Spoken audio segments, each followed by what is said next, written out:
time I was here at Open Mic, I read a tribute to my father, and this time I'm going to read a tribute to raspberries.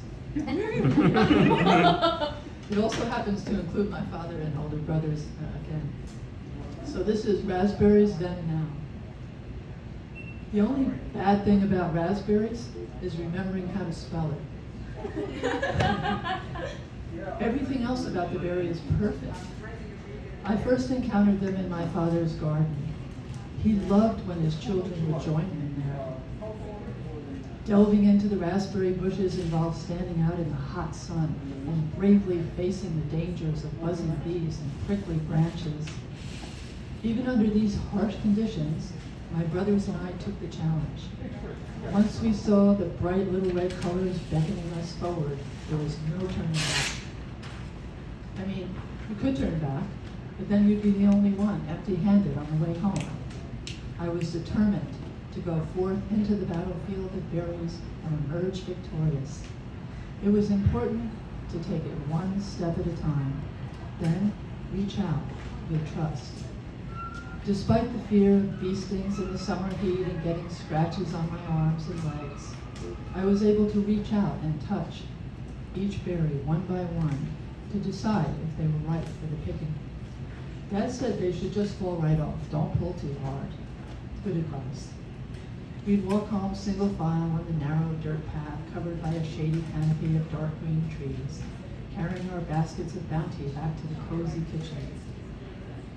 The counter was way above our heads, so we couldn't quite see what Dad was doing.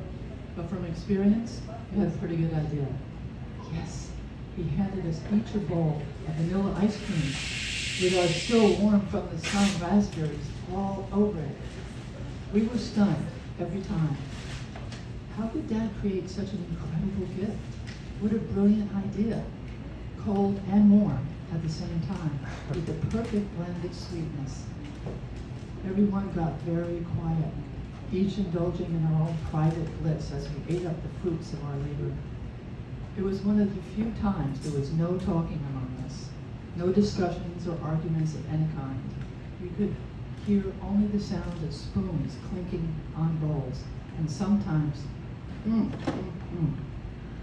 It was well worth going into the hot battle of bees and bushes for such a delicious reward. Now, living in New York, I have a different kind of fruitful scene. Raspberry season, which is next month in July, along with free outdoor concerts and dancing, makes summer in the city not only bearable, but beautiful.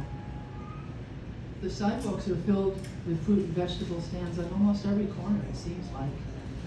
Now the struggle for victory involves overcrowded streets and sticky humidity, but that's nothing compared to the little red treasures in a box, and at such a reasonable cost. The end.